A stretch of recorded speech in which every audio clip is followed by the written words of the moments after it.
But first, we told you yesterday that a mine crossing under I-70 was the reason for the slowdowns at the state line. The thought of the coal company causing the traffic jams has fired up many drivers. Thanks for joining us tonight for 7 News at 6. I'm Catherine Guyan. And I'm Steve Moore. It's left us with even more questions that Stephanie Grinley hopes to answer in part 2 of her investigative report right now.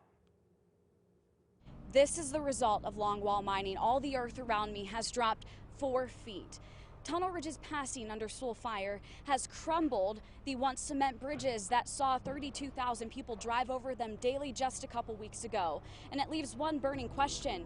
How is a company allowed to do this? That question took me to Patrick McGinley, a law professor at West Virginia University who has spent the majority of his life working on coal law and regulation. The coal company could have designed its mine in a way to avoid undermining I-70. What would that mean for them? Less profit.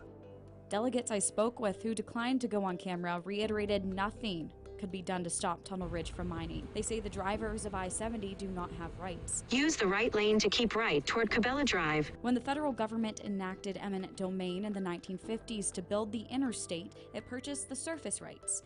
In fact, most West Virginians, including the Department of Highways, do not own mineral rights. There was no need to.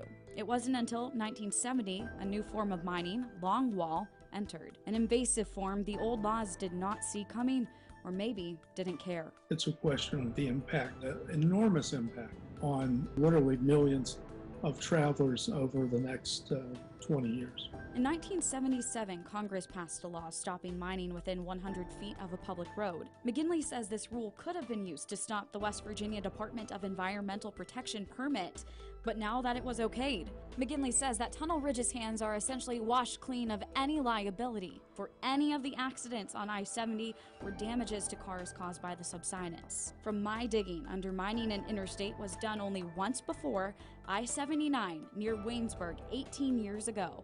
Most of the subsidence happens in the first couple weeks. By the way, that subsidence will continue for years. Remember when I said county leaders were told there was nothing they could do? Well, there was something.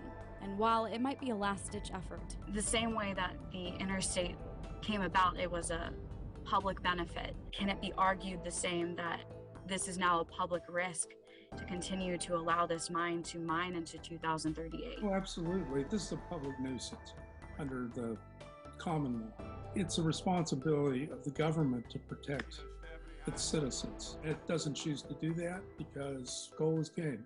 I leave a question to you, the governor. People are dying in that construction zone, and would you ever consider taking action to stop the mine?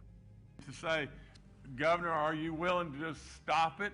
You know, well, first of all, I don't have any idea if I've got the power to do that, and I would not do that without the recommendation of these agencies if I had the power.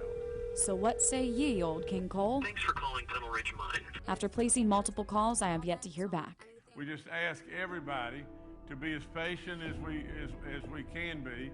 But I'll leave a question up to you, the drivers on I-70. Are you willing to sit in traffic intermittently for the next 15 years at the West Virginia-PA state line? In Ohio County for 7 News, I'm Stephanie Grinley, working for you. Thank you, Stephanie. 7 News has finally heard back from Tunnel Ridge LLC. Their statement is, quote, "The bridges were removed as part of a coordinated bridge replacement project timed with mining activity to minimize the inconvenience to the traveling public." The statement goes on to say, quote, "Mining under the Soul Fire overpass occurred after the concrete bridges were removed," unquote. Stay with 7 News for updates.